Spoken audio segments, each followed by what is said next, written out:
It started with just a single short circuit in a motor scooter battery. A slip-up so minor, so routine in a city of 6 million motorbikes, that no one realized it had happened until the plastic began to melt. But in just 4 minutes, that tiny mistake turned the apartment block at number 37, Khuong Ha Street, a place meant to be a sanctuary for families and students, into a hell on earth. When the smoke finally cleared, 56 lives were gone, leaving a permanent scar on the district of Thanh Xuan, Hanoi. How does a 9-story residential building, supposedly operating within the bustling heart of the capital, turn into a death trap in a matter of minutes? The answer is buried deep in technical blueprints, bypassed regulations, and the fatal decisions of human error. And to find it, we must wind back the clock to before that first siren wailed. To understand the sheer magnitude of this catastrophe, you first have to understand the geography and the urban heartbeat of Hanoi. This ISN and APOS, the wide, open plains of the Australian outback, nor is it the planned grid of the Melbourne CBD. This is a city that breathes in tight spaces. It is a metropolis of contrasts, where ancient pagodas sit in the shadow of gleaming skyscrapers, and where the past and present collide in a chaotic, vibrant dance. We are in the Thanh Xuan district, a densely populated residential hub about 10 kilometers from the city centre. It is an area favoured by students, young professionals, and migrant families moving from the provinces to the capital in search of a better life. Here, the architecture is defined by a unique Vietnamese phenomenon, the tube house. These are tall, skinny buildings that maximize narrow plots of land, shooting upwards like concrete reeds seeking sunlight. As the population exploded and land prices skyrocketed, these tube houses grew taller and deeper, morphing into what locals call mini apartments. Number 37 on Alley 29 represents the typical dream for the working class. It's a 9-story monolith, tucked away down a labyrinth of alleyways, or NGO. To get there, you have to navigate paths barely wide enough for 2 motorbikes to pass each other. It's intimate, it's crowded, and on the night of September 12, 2023, it was sleeping. The building itself is a fortress. Designed to prevent theft in a bustling city, the balconies on every level are enclosed by solid steel grills. They call them tiger cages. From the street, they look secure, a necessary deterrent against cat burglars. From the inside, looking out, they are prison bars. There are no latches. There are no keys. Once they are welded shut, they are permanent. Let's introduce you to the people living behind those bars. They are people just like us. Picture Nguyen, a pseudonym, a 20-year-old university student living on level 3. Like many young Aussies moving to the city for uni, he's here for the opportunity, studying IT, working part-time, and sharing a small unit with 2 mates to save on rent. They've got their motorbikes parked on the ground floor, their prized possessions, their freedom in a city that moves on 2 wheels. Then there's the Pham family on level 7. A husband, a wife, and a toddler. They bought this unit because it was affordable. It was supposed to be a stepping stone to something bigger, a place to raise their child in the capital. They are the backbone of the city, hardworking, quiet, law-abiding. They trusted that the building they slept in was safe. They trusted that the regulations were followed. Tuesday night, September 12th. It had been raining in Hanoi, a humid, heavy dampness that hung in the air, slicking the cobblestones of the alleyway. By 11 p.m., the laneway was quiet. The lights in number 37 were flickering off one by one as the residents settled in for the night. Inside the building, the air was still. The only sound was the hum of air conditioners and the occasional distant horn from the main road, muffled by the depth of the alley. It was a piece built on a foundation of sand. The residents lay in their beds, unaware that the architecture surrounding them was conspiring against them. The single stairwell, which ran through the core of the building like a spine, was open and unventilated. There were no external fire escapes. The tiger cages on the balconies were solid. And the ground floor was packed. It wasn't an Apos, filled with cars, but with the lifeblood of Vietnam, motorbikes. Petrol scooters and electric bikes were jammed handlebar to handlebar, blocking the entrance, filling the foyer. There were perhaps 80 or 90 vehicles crammed into that small space. It was a sea of plastic, rubber, lithium-ion batteries, and petrol tanks. A chemical bomb, waiting for a fuse. The culture of she and Apos, LLB right that belief that accidents happen to other people, in other places, was pervasive. The building had operated this way for years. Why would tonight be any different? Let's zoom in to the ground floor. It's 11:50 p.m. The security guard, likely tired near the end of his shift, is perhaps dozing in a plastic chair or checking his phone. The area is dimly lit, the shadows of the motorbikes casting long, jagged shapes on the walls. Somewhere in that crush of machinery, deep within the battery pack of an electric scooter, a chemical reaction is taking place.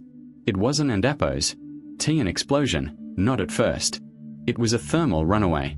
A microscopic defect in a lithium-ion battery cell, or perhaps a frayed wire from a cheap charger, causes a short circuit. The internal temperature of the battery spikes. It starts with a hiss, a sizzle. In an open field, this would be nothing. A puff of smoke, a ruined bike. But here, the scooter is sandwiched between dozens of others. The spark lands on plastic fairing. We can imagine the sensory details that followed. The smell of burning rubber and plastic is distinctive, acrid, sulfurous, chemical. It's not the organic smell of a campfire. It's the smell of toxicity. It catches in the back of the throat. At first, there's a small orange glow, reflecting off the chrome of the handlebars and the mirrors. It dances, growing in intensity, feeding on the oxygen in the lobby. The residents on level 1 might have heard a faint pop or crackle. But in a dense city, noise is constant. A noise in the night is usually just a neighbor, a cat, or a motorbike backfiring. You don and appos, immediately assume your world is ending. You roll over. You go back to sleep. But fire is a living, breathing entity. It feeds. It hungers. It found the petrol tank of the adjacent scooter. Whoosh.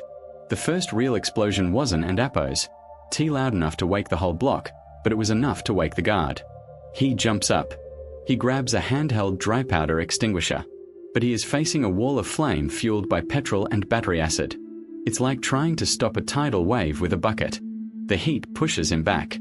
The smoke blinds him. The fire leaps from bike to bike with terrifying speed. 1 becomes 10. 10 becomes 50. The temperature on the ground floor skyrockets to 600 degrees Celsius in moments. The tires explode. Bang, bang, bang, sounding like gunshots, waking the residents on the lower floors. The smoke begins to rise. And this ISN and appos, grey wood smoke. This is thick, oily, black smoke. It hits the ceiling of the lobby and looks for an escape. It finds the only path available, the central open stairwell. At 11:52 p.m., the first calls to the local equivalent of 000 are made. But for the people on the upper floors, the clock had already run out. The fuse had been lit, and the building was about to become a chimney. This is where the anatomy of the disaster becomes truly terrifying. To understand why the death toll was so high, you have to understand the physics of the building. Number 37 acted like a chimney. This is known in firefighting as the stack effect. The heat and smoke from the ground floor didn't and appos, just drift up. They were sucked up the stairwell with the velocity of a jet engine. The stairwell, which should have been the route to safety, became the primary killer. It was the throat of the beast, channeling poison to every single floor. 11:55 p.m. On level 3, the student, Nguyen, wakes up. It's not the noise that wakes him. It's the lack of air. He coughs, his eyes stinging as if they've been rubbed with chili. He sits up, disoriented. The room is hazy. He opens the door to the hallway, thinking he can run down the stairs. He is hit by a wall of black heat. It knocks him back physically.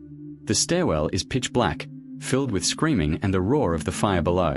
To enter that stairwell is suicide. He slams the door. Panic sets in. The fight or flight response triggers, but there is nowhere to fly. 12 a.m. The fire hasn't and appos, reached the upper floors yet, but the smoke has.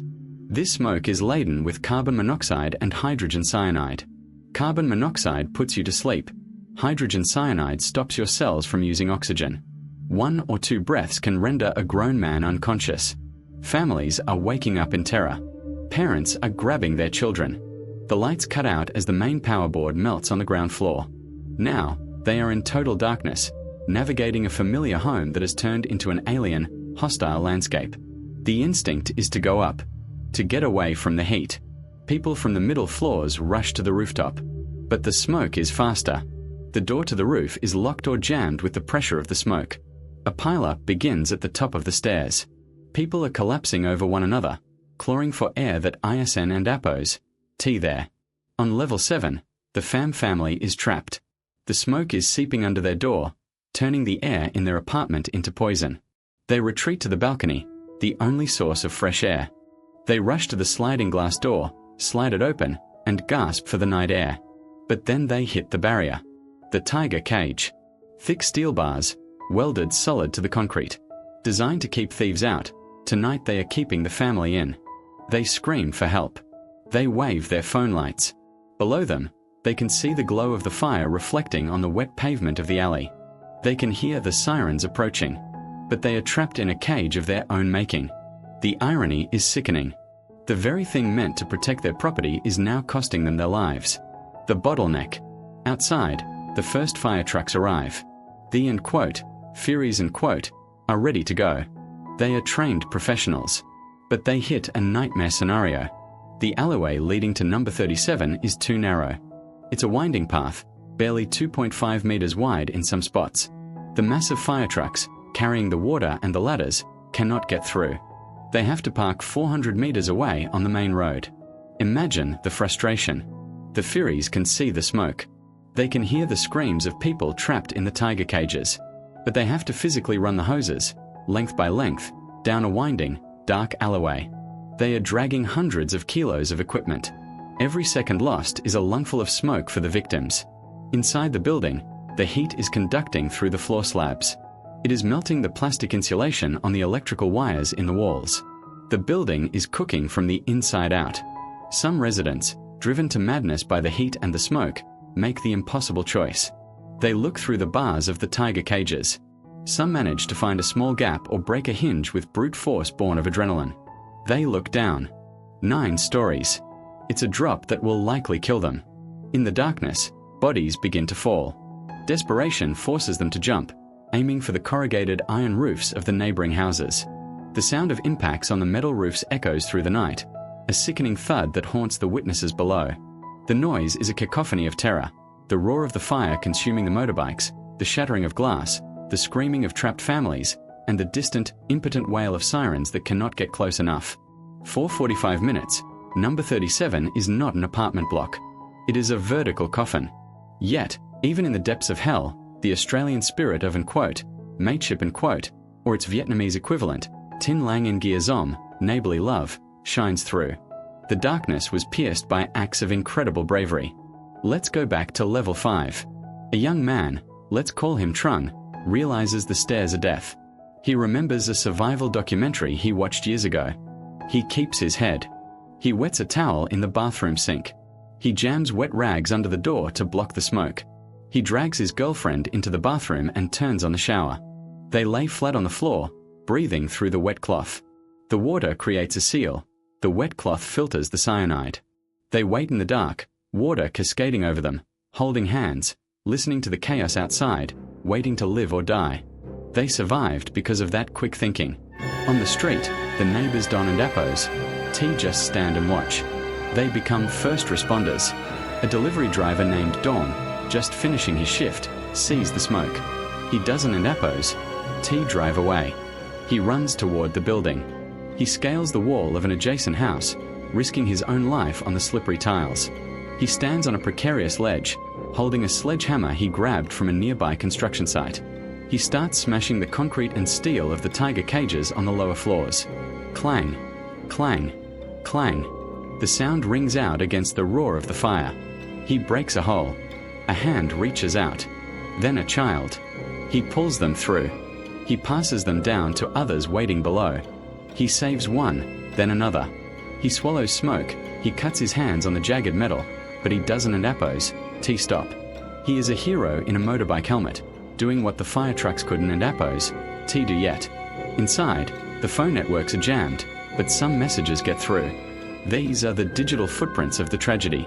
A daughter sends a text to her mother in the countryside, and "Mum, it's hot. I can't breathe. I love you.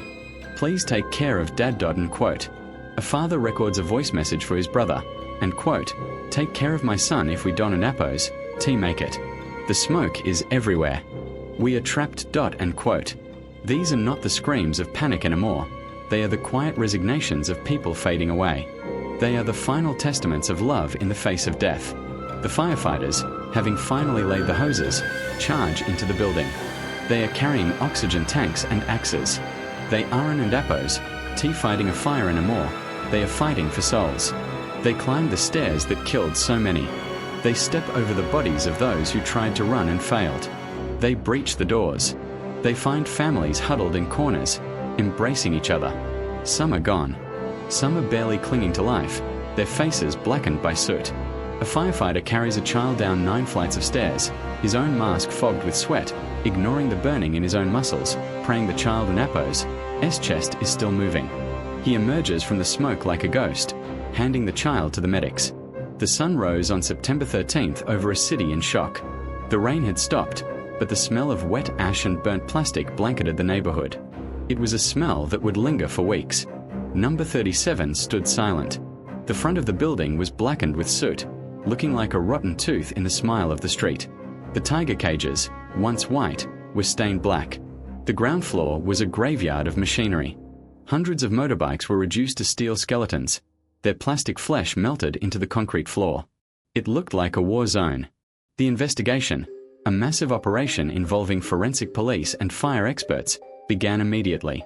It was akin to a high-profile coronial inquest in Australia. The public demanded answers. The grief turned quickly to anger. The forensic teams traced the burn patterns. They found the epicenter, the battery of a petrol scooter located near the electrical switchboard on the ground floor. It was a simple short circuit. A $5 part failing had caused a catastrophic loss of life. But as the detectives dug deeper, the cause shifted from accident to crime. They pulled the building permits. The owner of the building, a local tycoon named Kwong Min, was summoned. The paperwork told a damning story of greed and negligence. The permit issued years prior allowed for a 6-story individual dwelling, a family home. But Min had built 9 stories. He had turned a family home into a high-density apartment complex with 45 units, housing over 150 people. This was a blatant, calculated violation of the building codes. Where were the fire exits? There were none. Where was the external staircase required for a building of this occupancy? Non-existent. Where was the sprinkler system? Absent. The building was designed to maximize rent, not life. Every square meter used for a fire escape was a square meter that couldn't and appos be rented out. The public anger was palpable. How did a building like this exist under the nose of the local council? How did he build 3 extra floors without anyone noticing? This wasn't an appos just about one landlord. It was about a systemic failure of oversight. It raised questions about corruption, about officials turning a blind eye for a handshake and an envelope. It exposed the dark underbelly of the construction boom. 3 local officials were later prosecuted for lack of responsibility causing serious consequences. The building owner, Min, was arrested immediately. But for the 56 victims, these legal moves were too little, too late. The system had failed them long before the battery sparked. They were victims of a system that prioritized growth over safety. The aftermath of the Hanoi fire sent shockwaves through the nation, similar to the impact of the Grenfell Tower disaster in the UK. It was a wake-up call that rang out across Southeast Asia. The Vietnamese Prime Minister ordered a nationwide crackdown. Police launched raids on thousands of mini apartments across Hanoi and Ho Chi Minh City. Landlords scrambled. Angle grinders could be heard across the city as they cut emergency exits into their tiger cages. Ladders were installed. Extinguishers were bought. Rents went up to cover the costs. But these were reactive measures. It was closing the gate after the horse had bolted. The tragedy of number 37 forces us to ask uncomfortable questions, not just of Vietnam, but of ourselves. As our cities grow denser, as we try to squeeze more people into smaller spaces to solve housing crises, what price do we put on safety? In Australia, we complain about red tape about the strictness of building inspectors and council regulations. We moan about the cost of compliance, the strata fees, the fire drills. But look at number 37. Look at the tiger cages. Those regulations are the only thing standing between a peaceful night and appos sleep and a suffocating death. They are the silent guardians of our lives. The tiger cages were built to keep bad people out. In the end, they kept good people in. They turned a home into a tomb. Tonight, the alleyway on Khuong Ha Street is quiet again. Life has returned, as it always does. But there is a heaviness there. There are flowers laid at the gate of number 37. Incense burns, the smoke drifting up toward the blackened balconies, joining the ghosts of the past. We remember the 56. The students with bright futures ahead of them. The families just starting out. The teachers, the workers, the children. And the heroes who ran toward the fire when everyone else was running away. They were ordinary people, living ordinary lives, betrayed by a system that compromised safety for profit. Let their memory be a reminder that safety is not negotiable.